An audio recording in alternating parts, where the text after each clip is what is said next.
नमस्कार दोस्तों, स्वागत है आपका हमारे YouTube चैनल जीके ट्रैकर पे। देखिए फ्रेंड्स, आज की इस वीडियो में हम बात करेंगे जो हमारी एक सीरीज़ थी उत्तराखंड रिवीजन सीरीज़, और मैंने आपको कहा था कि जल्दी ही उसी सीरीज़ की तर्ज पर एक जीके रिवीजन सीरीज़ को हम यहाँ पे शुरू करेंगे। तो आज से हम इस सीरीज़ को शुरू कर रहे हैं संविधान से। जल्दी ही भूगोल को भी यहाँ पे शुरू किया जाएगा, लेकिन शुरुआत हम संविधान से कर रहे हैं। इस पूरी सीरीज़ में आपका जो पूरा संविधान है इसका रिवीजन किया जाएगा सभी तथ्यों के साथ। बिल्कुल टॉपिक वाइज हम यहाँ पे पढ़ेंगे और अलग अलग बुक्स के जो नोट्स हैं सबको एक साथ हम यहाँ पे पढ़ेंगे ताकि आपका कोई भी पॉइंट ना छूटे। आज हमारी इस सीरीज का ये पहला वीडियो है जिसमें हम भारत के संवैधानिक इतिहास के बारे में पढ़ेंगे। इसके अंदर आपके बहुत सारे अधिनियम आते हैं, एक्ट आते हैं। 1773 से लेकर के 1947 तक जितने भी आपके एक्ट आए उन सभी को हम आज की इस वीडियो में देखने वाले हैं। सभी एक्टों को लेकर लगातार पेपर में प्रश्न पूछे जाते हैं, किस एक्ट की क्या विशेषता थी, क्या महत्वपूर्ण पॉइंट था, वो पूछा जाता है। तो आज हम इसको पूरा पढ़ेंगे, बिल्कुल शॉर्ट नोट्स के माध्यम से पढ़ेंगे और बिल्कुल पॉइंट टू पॉइंट पढ़ेंगे। ये जो नोट्स मैंने यहाँ पे बनाए हैं अलग अलग बुक से बनाए हैं ताकि आपका एक भी फैक्ट यहाँ पे ना छूटे, और बिल्कुल टॉपिक वाइज पढ़ेंगे, सीरियल वाइज पढ़ेंगे ताकि एग्जाम से पहले आपका अच्छे से रिवीजन हो सके। तो चलिए फ्रेंड्स, आज की इस वीडियो को शुरू करते हैं। सबसे पहले हम संवैधानिक इतिहास की बात करें तो शुरुआत इसकी कहाँ से होती है। तो देखिए, भारत का जो संवैधानिक इतिहास है ये शुरू होता है 1600 ईस्वी से। 1600 ईस्वी में इंग्लैंड के अंदर एक कंपनी की स्थापना की जाती है, ईस्ट इंडिया कंपनी। पूछा जाता है, बिल्कुल पॉइंट टू पॉइंट पढ़ेंगे तो इसलिए मैं आपको बिल्कुल फैक्ट पे बताऊंगा, और जहां पे जरूरी होगा उसका जो बैकअप है पूरा स्टोरी उसको मैं वहां पे बताते हुए चलूंगा।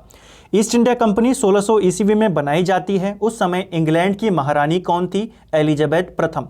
भारत में किसका शासन था पूछा जाता है तो अकबर का शासन था। ये दो बातें आपको जाननी है। इसके बाद देखिए, जब कंपनी की स्थापना की गई तो कंपनी का मुख्य काम था भारत में व्यापार करना, लेकिन दो महत्वपूर्ण युद्ध होते हैं। इन युद्धों के बाद कंपनी यहाँ पे शासन करना शुरू कर देती है और उसके बाद यहाँ पे विभिन्न एक्ट आने शुरू होते हैं जिनके बारे में हमको पढ़ना है। तो पहले थोड़ी सी जानकारी इन दोनों युद्धों के बारे में हम जान लेते हैं। पहला युद्ध है प्लासी का युद्ध। ये 1757 में लड़ा गया। यह युद्ध बंगाल के नवाब सिराजुद्दौला और जो रॉबर्ट क्लाइव था इन दोनों के बीच ये युद्ध हुआ। रॉबर्ट क्लाइव इस युद्ध में जीता और बंगाल पे कंपनी का आधिपत्य यहाँ पे स्थापित हो गया। दूसरा युद्ध था बक्सर का युद्ध। ये 1764 में लड़ा गया। इस युद्ध में जो बंगाल का पूर्व नवाब था मीर कासिम, इसके साथ अवध का नवाब सुजाउद्दीन और उसके साथ मुगल सम्राट शाह आलम द्वितीय, इन तीनों की संयुक्त सेना लड़ी अंग्रेज़ों के खिलाफ। अंग्रेज़ों का नेतृत्व किया हेक्टर मनरो ने, और इस युद्ध में भी अंग्रेज विजय हुए। और इस युद्ध को जीतने के बाद लगभग पूरे भारत पे अंग्रेज़ों की सत्ता यहाँ पे स्थापित हो गई। तो अब उसके बाद अंग्रेज़ अब यहाँ पे शासन करने की शुरुआत करेंगे। आप जानते हैं 1765 में इलाहाबाद की संधि होती है।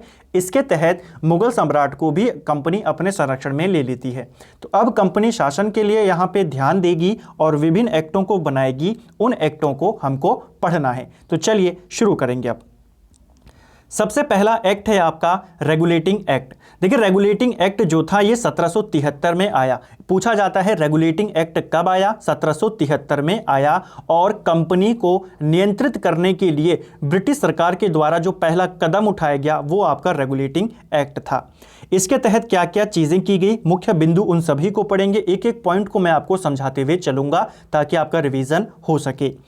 बंगाल के गवर्नर जनरल की नियुक्ति कर दी गई। देखिए, इस एक्ट से पहले बंगाल का गवर्नर होता था, लेकिन रेगुलेटिंग एक्ट के माध्यम से उसे बंगाल का गवर्नर जनरल बना दिया गया और पहला गवर्नर जनरल बना वॉरेन हेस्टिंग।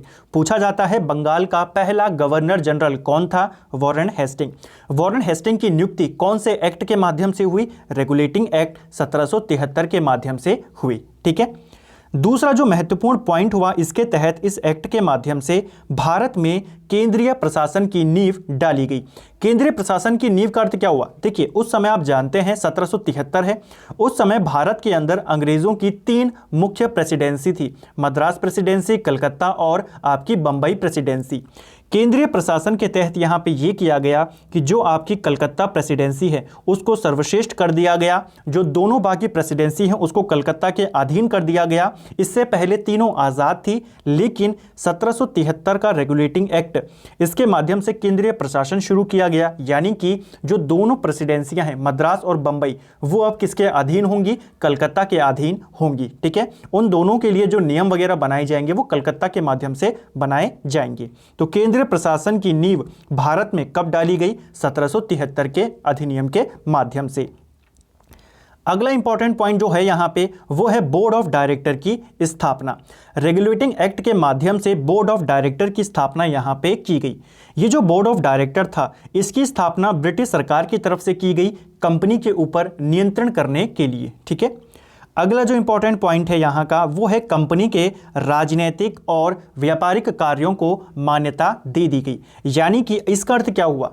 कंपनी के राजनीतिक और जो उसके व्यापारिक कार्य हैं इनको मान्यता कौन से अधिनियम के तहत मिली? तो ये मिली 1773 का जो रेगुलेटिंग एक्ट था। ठीक है, मान्यता देने का अर्थ यह है कि अब कंपनी जो भी कार्य करेगी भारत के अंदर, चाहे वो राजनीतिक हो, व्यापारिक हो, वो सब ब्रिटिश सरकार के नाम से करेगी। ठीक है, अगला इंपॉर्टेंट पॉइंट, रेगुलेटिंग एक्ट 1773 के माध्यम से कलकत्ता के अंदर एक सुप्रीम कोर्ट की स्थापना की गई 1774 में।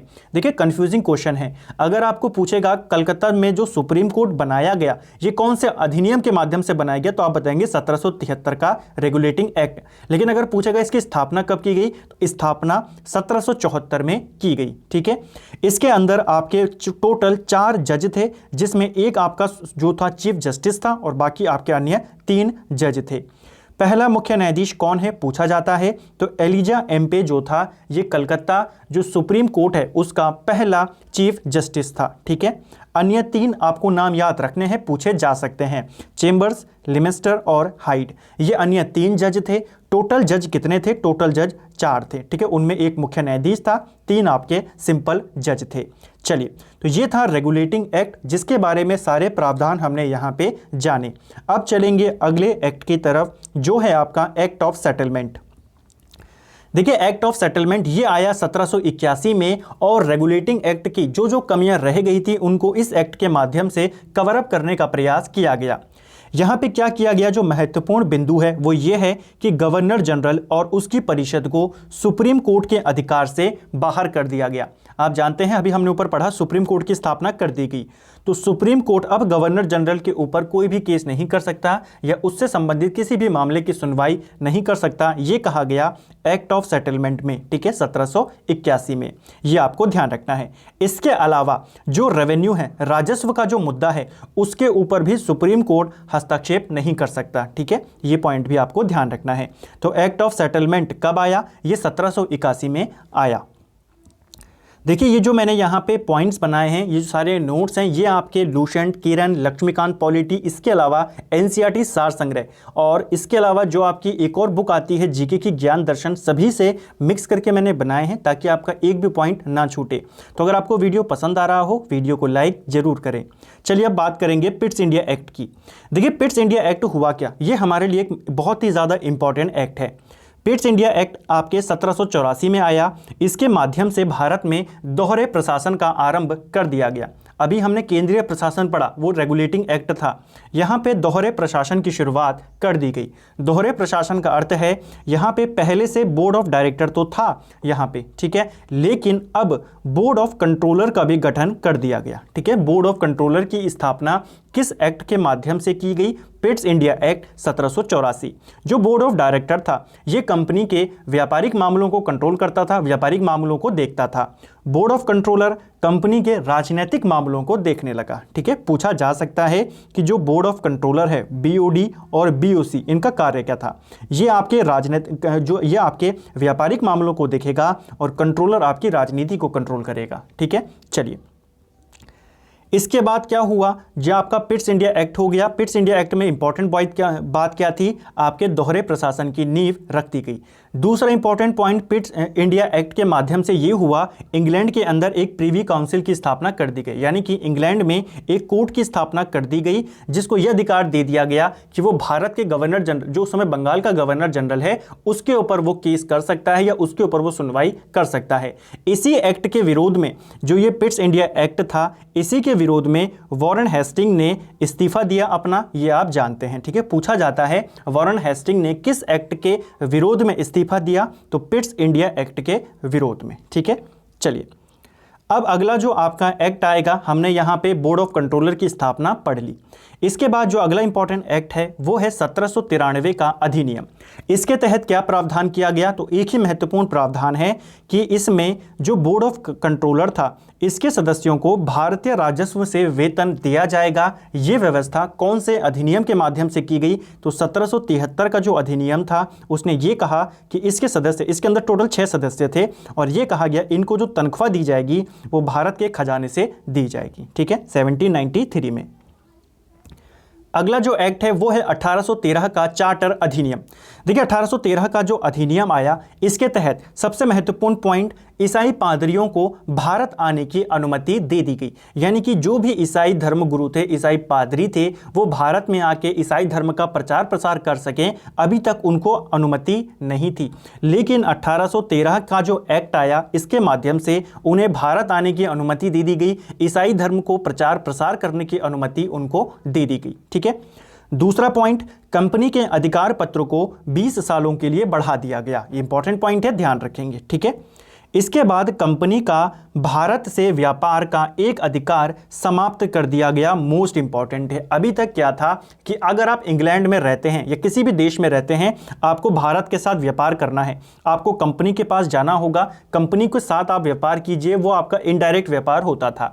लेकिन 1813 का जो एक्ट था, इसने कंपनी का भारत के साथ एक अधिकार समाप्त कर दिया व्यापार का। यानी कि अब कोई भी व्यक्ति जो इंग्लैंड का है या कोई भी व्यक्ति सीधे भारत में जाके अपना व्यापार कर सकता था। लेकिन 2 जगहों पर कंपनी को एक अधिकार दिया गया। पहला, जो चाय का व्यापार था, अभी भी अगर आपको चाय का व्यापार करना है, आपको कंपनी के माध्यम से करना होगा। दूसरा, चीन के साथ व्यापार, तो चाय और चीन, इनके साथ को व्यापार को लेकर के कंपनी को अभी भी एकाधिकार प्राप्त था। बाकी सभी व्यापारी जो एकाधिकार थे कंपनी के, उनको समाप्त कर दिया गया इस एक्ट के माध्यम से, ठीक है।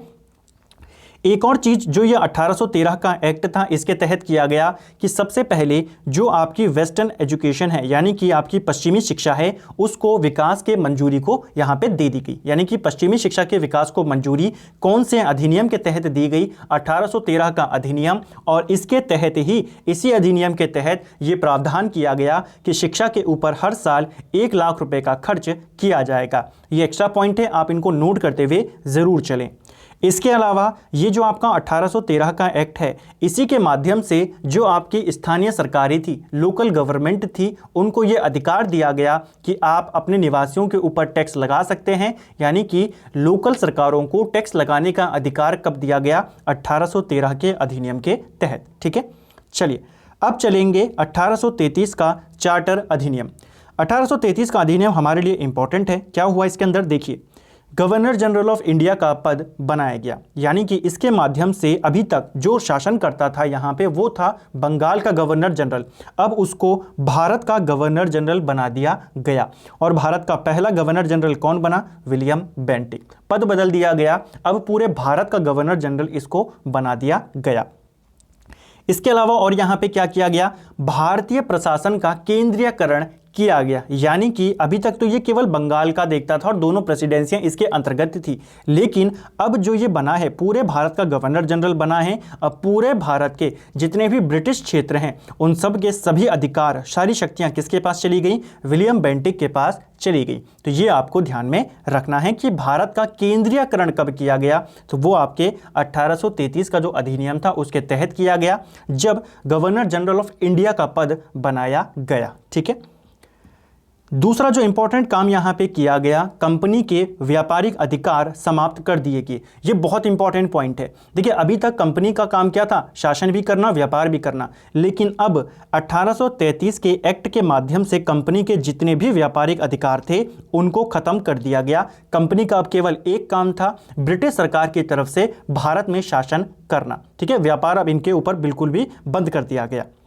इसके अलावा जो यहाँ पे इनकी परिषद थी, जो गवर्नर जनरल था इंडिया का, उसकी मदद के लिए एक परिषद होती थी, उसके अंदर एक सदस्य की नियुक्ति की गई, विधि सदस्य।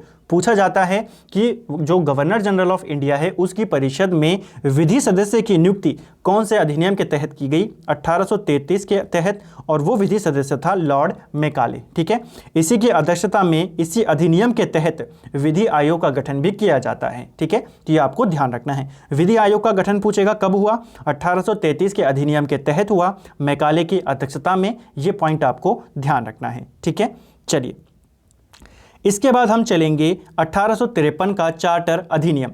1853 का जब अधिनियम आया उस समय भारत का गवर्नर जनरल कौन था, तो डलहौजी उस समय भारत का गवर्नर जनरल था। और इस अधिनियम के माध्यम से एक इंपॉर्टेंट चीज़ की गई कि सिविल सर्विसेज के लिए खुली प्रतियोगिता यहाँ पे शुरू कर दी गई, यानी कि जो ओपन कंपटीशन यहाँ पे था उसको खोल दिया गया। अब कोई भी यहाँ पे एग्ज़ाम दे सकता था और उसका सिलेक्शन यहाँ पे हो सकता था। ठीक है, तो जो आपकी खुली प्रतियोगिता थी, यानी कि कॉम्पिटिटिव यहाँ पे एग्ज़ामों की शुरुआत कर दी गई। कब की गई, 1873 के अधिनियम के माध्यम से। इसके लिए एक समिति भी बनाई गई थी, मैकाले समिति, और इसका गठन 1854 में ही किया गया था। बस यहाँ से आपका यही एक पॉइंट बनता है।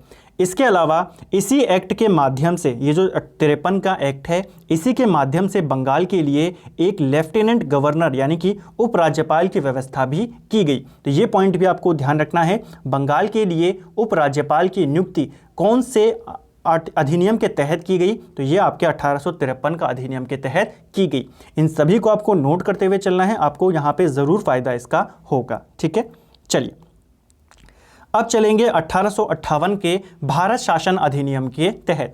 आप जानते हैं 1857 में क्रांति हुई, उसके बाद आपका अधिनियम आया 1858 में। इसके तहत क्या क्या किया गया, अब उन चीज़ों को देखेंगे। यहाँ से अब इंपॉर्टेंट चीज़ें शुरू हो जाती हैं ज़्यादा। ब्रिटिश क्राउन के अधीन कर दिया गया। जो पूरे भारत का शासन था, अभी तक कंपनी चला रही थी, अब उसको कंपनी से छीन करके किसको दे दिया गया, अब वो शासन सम्राट के नाम से किया जाएगा। ब्रिटिश क्राउन के अधीन शासन को कर दिया गया। ठीक है, जो वायसरॉय का पद है, जो गवर्नर जनरल ऑफ इंडिया था, उस पद को खत्म कर दिया गया और वायसरॉय को यहाँ पे नियुक्त किया गया। पहला वायसरॉय कौन था, लॉर्ड कैनिंग। ये आपको ध्यान रखना है। ठीक है, पूछा जाता है वायसरॉय का पद कब बनाया गया, तो 1858 के अधिनियम के तहत वायसरॉय का पद बना और पहला वायसरॉय कैनिंग बना था। ठीक है, जब 1858 में ये एक्ट आया उस समय ब्रिटेन का प्रधानमंत्री कौन था, तो याद रखना है लॉर्ड डर्बी उस समय वहाँ का प्रधानमंत्री था। इसके तहत क्या किया गया, इस 1858 के अधिनियम के तहत जो आपका बोर्ड ऑफ कंट्रोलर था, बोर्ड ऑफ डायरेक्टर था, मुगल पद था, उन सब को खत्म कर दिया गया। ठीक है, यानी कि जो पिट्स इंडिया एक्ट था 1784 का, जिसने दोहरे प्रशासन की शुरुआत करी थी बीओसी और बीओडी के माध्यम से, उसका अंत यहाँ पे कर दिया गया। ठीक है, बोर्ड ऑफ कंट्रोलर को कब खत्म किया गया, सीधा पूछेगा, आप बताएंगे 1858 के अधिनियम के तहत।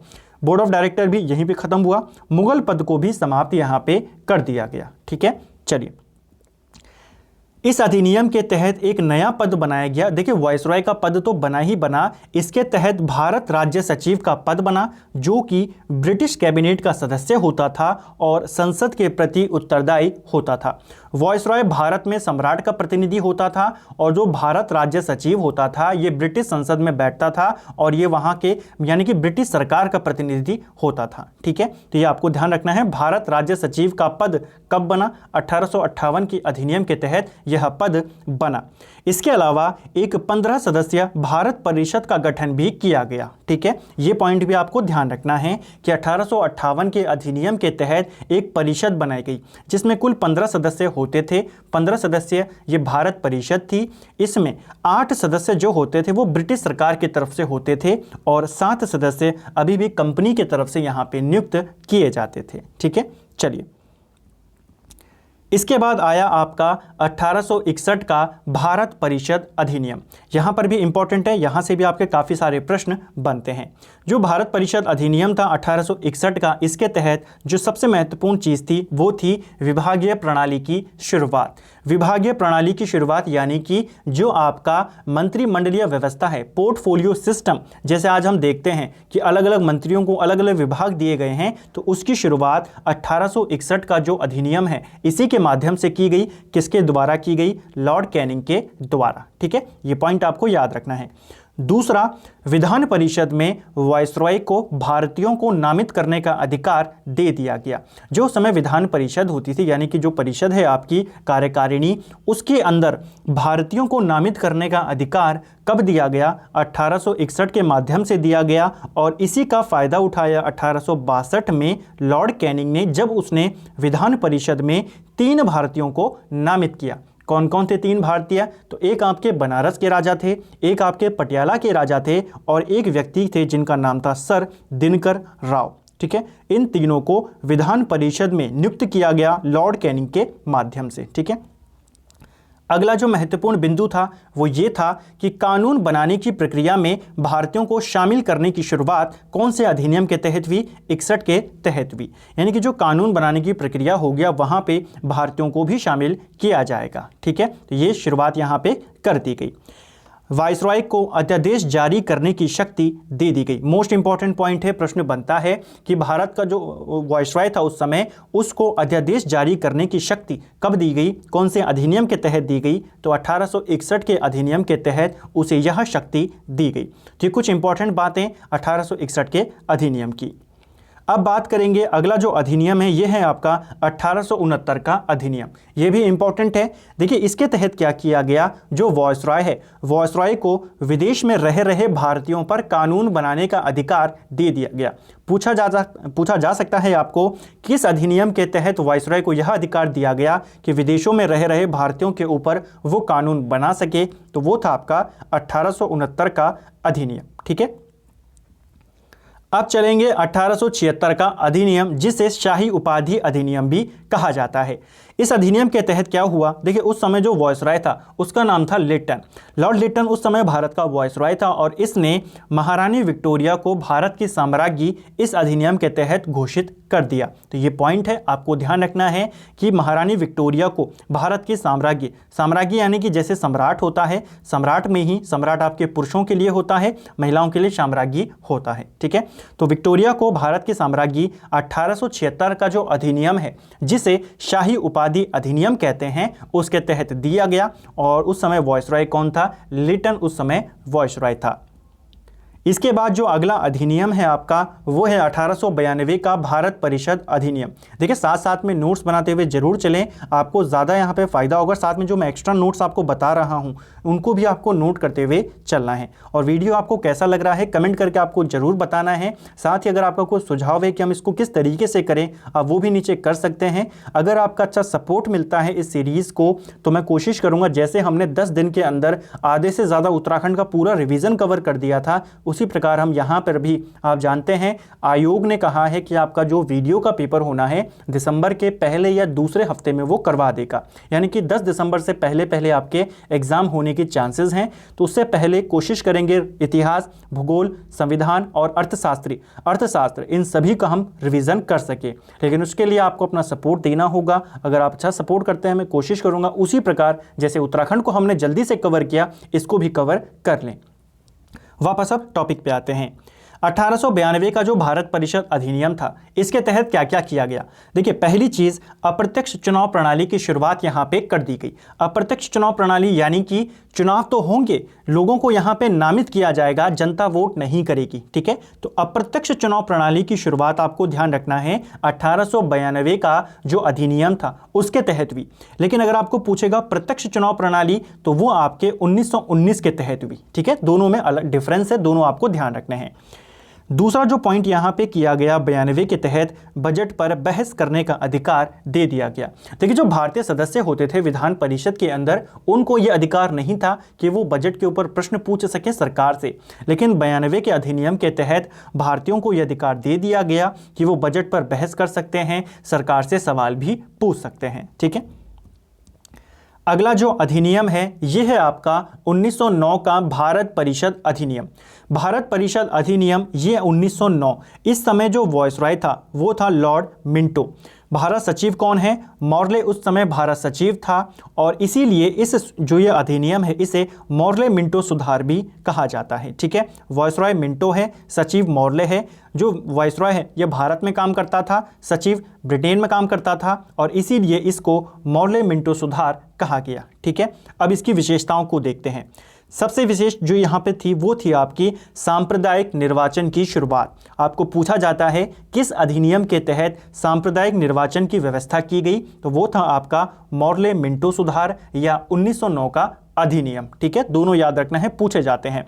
सांप्रदायिक निर्वाचन का अर्थ क्या हुआ? देखिए इसके तहत ये यहाँ पे व्यवस्था की गई कि जो मुस्लिम यहाँ पे सदस्य चुने जाएंगे विधान परिषद के लिए, उनको जो वोट करेगी वो जनता भी मुस्लिम होगी। ठीक है, ये आपको ध्यान रखना है। तो ये यहाँ पे शुरुआत किया गया कि मुस्लिम जो कैंडिडेट होंगे उनको वोट करने वाली जनता भी मुस्लिम यहाँ पे होगी। तो सांप्रदायिक निर्वाचन की शुरुआत यहाँ पे कर दी गई, इसीलिए मिंटो को सांप्रदायिक निर्वाचन का जनक माना जाता है। ठीक है, तो ये पॉइंट आपको ध्यान रखना है। चलिए, अगला जो महत्वपूर्ण चीज़ यहाँ पे करी गई, जो कार्यकारिणी परिषद होती थी गवर्नर जनरल की, वॉइसरॉय की कार्यकारिणी परिषद, उसके अंदर भारतीयों की नियुक्ति यहाँ पे शुरू कर दी गई। ठीक है, कार्यकारिणी जो परिषद होती है उसके अंदर भारतीयों की नियुक्ति कौन से अधिनियम में शुरू की गई? मॉर्ले मिंटो सुधार के तहत 1909 में। इसके तहत सबसे पहले सत्येंद्र प्रसाद सिन्हा को नियुक्त किया गया वॉइसरॉय की कार्यकारिणी परिषद में। इंपॉर्टेंट क्वेश्चन है, ध्यान रखना, वॉइसरॉय की कार्यकारिणी परिषद में नियुक्त होने वाले प्रथम भारतीय कौन है? सत्येंद्र प्रसाद सिन्हा। इनको कानून अधिकारी वहां पे बनाया गया था। ठीक है, यानी कि विधि अधिकारी के पद पर इनको नियुक्त किया गया था। ठीक है, चलिए अगला जो यहाँ पे अधिनियम है ये है आपका 1919 का भारत शासन अधिनियम। ये भी इंपॉर्टेंट है, इसके बारे में आपको पढ़ना है। काफ़ी सारे पॉइंट हैं जो यहाँ से पूछे जाते हैं। देखिए 1919 का जो भारत शासन अधिनियम है ये आया तो 1919 में है, लेकिन ये लागू हुआ है आपका 1921 में, ध्यान रखना है। ठीक है, इस समय जो भारत का वॉइसरॉय था उसका नाम था लॉर्ड चेम्सफोर्ड। भारत सचिव है मॉन्टेग्यू, इसीलिए इसको मॉन्टेग्यू चेम्सफोर्ड सुधार भी कहा जाता है। जैसे वो मॉर्ले मिंटो सुधार था, ये आपका मॉन्टेग्यू चेम्सफोर्ड सुधार है। कब आया? 1919 में। क्या क्या विशेषताएं की गई उनको देखते हैं। सबसे पहले प्रांतों में द्वैध शासन प्रणाली की शुरुआत यहाँ पे कर दी गई। पूछा जाता है प्रांतों में द्वैध शासन प्रणाली कब शुरू की गई, किसके माध्यम से शुरू की गई? तो 1919 के जो अधिनियम है आपका मॉन्टेग्यू चेम्सफोर्ड अधिनियम, इसके माध्यम से प्रांतों में द्वैध शासन की शुरुआत यहाँ पे कर दी गई। द्वैध शासन का जनक किसको माना जाता है? तो लियोनस कार्टियस को द्वैध शासन का जनक माना जाता है। ठीक है, ये पॉइंट भी आपको ध्यान रखना है। एक और चीज, इसी एक्ट के माध्यम से पहली बार ब्रिटिश सरकार ने यह माना कि उनका उद्देश्य भारत के अंदर एक उत्तरदायी सरकार बनाने का है। ठीक है, तो ये कब माना गया? ब्रिटिश सरकार की तरफ से वो इसी अधिनियम के तहत माना गया। ठीक है, चलिए जो दूसरा इंपॉर्टेंट चीज यहां पे की गई, महिलाओं को वोट देने का अधिकार। पूछा जाता है महिलाओं को वोट देने का अधिकार कब दिया गया, किस अधिनियम के माध्यम से दिया गया? तो वो आपका मॉन्टेग्यू चेम्सफोर्ड अधिनियम 1919। और यहीं पे मैंने आपको जैसे ऊपर बताया प्रत्यक्ष निर्वाचन की व्यवस्था भी यहाँ पे शुरू किया गया। महालेखा परीक्षक पद का सुझाव यहाँ पे दिया गया, यानी कि जो महालेखा होंगे, महालेखा परीक्षक पद का सुझाव जो भारत सचिव था मॉन्टेग्यू, उसको दिया गया इस अधिनियम के माध्यम से। यानी कि उसको यह अधिकार दिया गया कि अगर उनको लगे कि यहाँ पे महालेखा परीक्षक की नियुक्ति होनी चाहिए तो वो इसकी नियुक्ति कर सकते हैं। ये कौन सा अधिनियम में कहा गया प्रावधान? तो ये आपका मॉन्टेग्यू चेम्सफोर्ड में कहा गया। इसके अलावा जो आपका संघ लोक सेवा आयोग है, इसके गठन का भी प्रावधान इसी अधिनियम में किया गया। ठीक है। इसके लिए बाद में आयोग भी बना, ली आयोग, जिसका गठन 1923-24 में किया गया और इसी आयोग की सिफारिश पर 1926 में संघ लोक सेवा आयोग का गठन किया गया। देखिए हुआ क्या, जो संघ लोक सेवा आयोग है इसका गठन 1919 का जो अधिनियम है इसके तहत किया गया है। इस समिति की सिफारिश पर किया गया है, ठीक है। तो ये आपको ध्यान रखना है। इसके अलावा जो इंपॉर्टेंट पॉइंट था 1919 का मॉन्टेग्यू चेम्सफोर्ड को लेकर के, वो पॉइंट ये है कि अधिनियम की जांच के लिए वैधानिक आयोग का गठन यहाँ पे किया जाएगा। अब इस चीज़ को समझते हुए चलना, क्योंकि अगली जो एक्ट आपका आएगा 35 वो इसी लाइन के ऊपर डिपेंड करता है। देखिए यहाँ जो अधिनियम था 1919 का अधिनियम, इसके तहत यहाँ पे ये व्यवस्था की गई कि 10 साल के बाद एक आयोग का गठन किया जाएगा जो कि जो ये अधिनियम है 1919 का, इसकी समीक्षा करेगा। तो वो आयोग कौन सा था? वो था आपका साइमन कमीशन, ठीक है। इस साइमन कमीशन जो आया था भारत, वो 1919 का जो अधिनियम है उसकी समीक्षा के लिए ही भारत में आया था, ठीक है। चलिए अब साइमन कमीशन को लेकर के 2-3 बातें हैं, उनको जल्दी से देख लेते हैं। साइमन कमीशन की नियुक्ति 1927 में की गई। इसका अध्यक्ष जॉन साइमन को बनाया गया, उसी के नाम पे इसको साइमन कमीशन कहा गया। इसमें कुल सदस्य 7 थे, सातों के सातों अंग्रेज थे, इसीलिए इसका विरोध किया गया, ठीक है। इसकी गठन जो हुआ 27 में हुआ, भारत ये 28 में आया। रिपोर्ट इसने 1930 में अपनी दे दी थी, ठीक है। और अपनी रिपोर्ट के अंदर इसने कहा कि जो सांप्रदायिक निर्वाचन की व्यवस्था भारत में लागू है उसको जारी रखा जाए, द्वैध शासन प्रणाली उसको जारी रखा जाए। ये सारे जो इसने सिफारिशें करी थी सांप्रदायिक निर्वाचन वाली, मुख्यतः उसी के ऊपर चर्चा करने के लिए आप जानते हैं गोलमेज सम्मेलनों का आयोजन किया गया। तो प्रश्न बन सकता है कि गोलमेज सम्मेलनों का आयोजन किसकी रिपोर्ट के ऊपर या किसकी सिफारिशों पे चर्चा के लिए हुआ? साइमन कमीशन, ठीक है। अब वापस यहाँ पे आते हैं। बाद में जो ये आयोग बना था साइमन कमीशन, इसने जब अपनी रिपोर्ट दी 1930 में, उसके बाद आपके गोलमेज सम्मेलन हुए, चर्चाएं हुई और उन्हीं सिफारिशों के आधार पे आपका 1935 का भारत शासन अधिनियम बना। अब 2 पॉइंट आपको याद रखने हैं। पहला, साइमन कमीशन जो आया ये किसकी समीक्षा के लिए आया? तो ये 1919 की जो अधिनियम है उसकी समीक्षा के लिए आया। 1935 का जो अधिनियम है ये किसकी सिफारिशों पे बना? ये साइमन कमीशन की सिफारिशों पे ही बना था, ठीक है। अब आते हैं अगले पॉइंट पे। केंद्रीय बजट को राज्यों के बजट से अलग कर दिया गया 1919 के अधिनियम के माध्यम से, ठीक है। चलिए अब हम पढ़ेंगे 1935 का जो भारत शासन अधिनियम है इसके बारे में। यहाँ से भी आपके प्रश्न बनते हैं और ये मोस्ट इंपॉर्टेंट है। 1935 का भारत शासन अधिनियम, इसके तहत केंद्र में द्वैध शासन की शुरुआत की गई, प्रांतों में द्वैध शासन व्यवस्था को खत्म कर दिया गया, ठीक है। क्वेश्चन थोड़ा सा यहाँ पे कंफ्यूजन है, वहाँ पे 19 में प्रांतों में शुरू हुआ था लेकिन 35 में प्रांतों में खत्म कर दिया और केंद्र में शुरू कर दिया, ठीक है। वायसराय को अवशिष्ट शक्तियां यानी कि जो आपातकालीन शक्तियां हैं वो वायसराय को दे दी गई। पूछा जाता है कौन से अधिनियम के तहत दी गई? तो 1935 के तहत वायसराय को अवशिष्ट शक्तियां या आपातकालीन शक्तियां दे दी गई, ठीक है। एक और चीज जो आपका 1935 का ये अधिनियम था, इसके तहत जो भारत परिषद थी जो हमने पढ़ी थी 58 में बनाई गई 15 सदस्य, उसको खत्म कर दिया गया। अब यहाँ पे केवल किसका शासन चलेगा? सीधा ब्रिटिश संसद का चलेगा। पूरी ब्रिटिश संसद ही अब इसको कंट्रोल करेगी। इसी अधिनियम के माध्यम से, जो 1935 का अधिनियम है, इसी के माध्यम से भारत को बर्मा से यहाँ पे विभाजित कर दिया गया। तो भारत और बर्मा यानी कि आज का म्यांमार, इनका विभाजन कब हुआ? 1937 में। कौन से अधिनियम के माध्यम से हुआ? 1935 के अधिनियम के माध्यम से इसका विभाजन यहाँ पे कर दिया गया और इसी के आधार पे, इसी अधिनियम के तहत भारत में RBI का गठन भी यहाँ पे किया गया। तो ये पॉइंट भी आपको याद रखना है, ठीक है। इसके अलावा अगर मैं 35 की बात करूं, 1935 का जो ये अधिनियम था, इसके तहत और क्या क्या चीज़ें की गई? तो अखिल भारतीय संघ की स्थापना का एक प्रावधान भी यहाँ पे किया गया। पूछा जाता है आपको कि अखिल भारतीय संघ की स्थापना का प्रावधान कौन से अधिनियम में था? 1935 के अधिनियम में था। दूसरी बात यहाँ से पूछी जाती है कि केंद्र और राज्यों के बीच जो शक्तियों का विभाजन है, वर्तमान में भी आपने पढ़ा है, सामवर्ती सूची है, संघ सूची है, वो किसकी देन है, वो किस पर बेस्ड है, तो वो इसी पर बेस्ड है। इस अधिनियम के तहत भी ये व्यवस्था की गई थी कि राज्यों और केंद्र के मध्य में जो शक्तियों का विभाजन है वो किया जाएगा, लेकिन वो नहीं हो पाया सफल, क्योंकि जो देशी रियासतें थी उन्होंने उसको मानने से मना कर दिया था। ठीक है, चलिए यहाँ पे मैंने आपको बोला कि प्रांतों में द्वैध शासन को खत्म कर दिया गया और प्रांतों को यहाँ पे स्वतंत्रता दे दी गई एक उत्तरदायी सरकार बनाने की, यानी कि अब राज्यों के ऊपर पूरी इंडिपेंडेंट थे राज्य, अपने राज्य को वो किस तरीके से चलाना चाहते हैं उनको पूरी तरीके से आज़ादी दे दी गई। तो ये चीज़ आपको ध्यान रखनी है। इसके बाद क्या हुआ, इसके बाद आपका आया जो आपका 1947 का भारत शासन स्वतंत्रता अधिनियम है, ये इंपॉर्टेंट है, ये आ गया आपका अब यहाँ पे। देखिए जो 1947 का भारतीय स्वतंत्रता अधिनियम है ये यहाँ पे ये आया।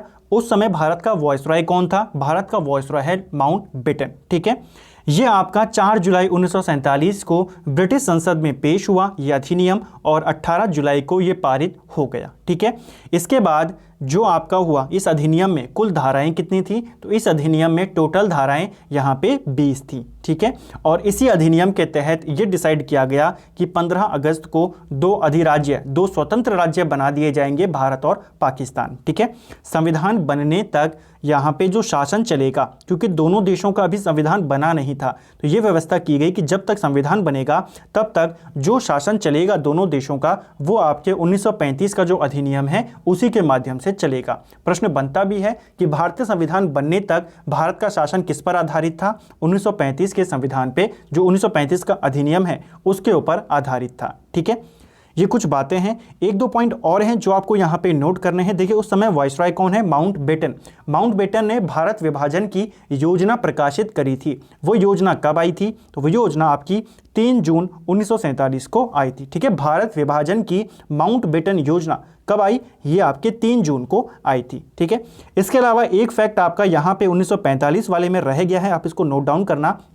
देखिए वर्तमान में जो भारत के राष्ट्रपति हैं वो अध्यादेश जारी कर सकते हैं। ठीक है, किस आर्टिकल के तहत, आर्टिकल 123 के तहत। तो ये जो उनको शक्ति दी गई है वो इसी अधिनियम के ऊपर आधारित है। ठीक है, इस अधिनियम का जो धारा 42 थी, आर्टिकल 42 था, वो वायसराय को शक्ति देती थी अध्यादेश जारी करने की, उसी से प्रेरित है ये आपका आर्टिकल। ठीक है, तो ये भी आपको पूछा जा सकता है। तो फ्रेंड्स ये थे हमारे जो सभी महत्वपूर्ण अधिनियम हैं उनको हमने यहाँ पे देखा। उम्मीद करता हूँ आपके सभी जो अधिनियम हैं वो यहाँ पे कवर हुए होंगे, सभी के आपने नोट्स बनाए होंगे अच्छे से। अगले वीडियो में जो इस सीरीज़ का हमारा आएगा वहाँ पे हम संविधान सभा के बारे में पढ़ेंगे कि संविधान सभा का विकास कहाँ से शुरू हुआ, सबसे पहले किसने मांग करी, किसने कब कब संविधान की मांग करी, संविधान सभा की मांग करी, और किस तरीके से शुरुआत से लेकर के आखिर तक कि संविधान सभा बनी, कैसे चुनाव हुए, अधिकारी आए, पूरे संविधान बनने तक हम अगले वीडियो में कवर करेंगे। उम्मीद करता हूं आपको वीडियो पसंद आया होगा। अगर आपको आज की वीडियो पसंद आई है वीडियो को लाइक कीजिए, चैनल पे नए हैं तो सब्सक्राइब कीजिए, और साथ ही अगर आपने अभी तक अपने दोस्तों के साथ चैनल को शेयर नहीं किया है तो चैनल को शेयर ज़रूर करें। वीडियो कैसा लगा कमेंट करके ज़रूर आप बता सकते हैं। Thank you friends.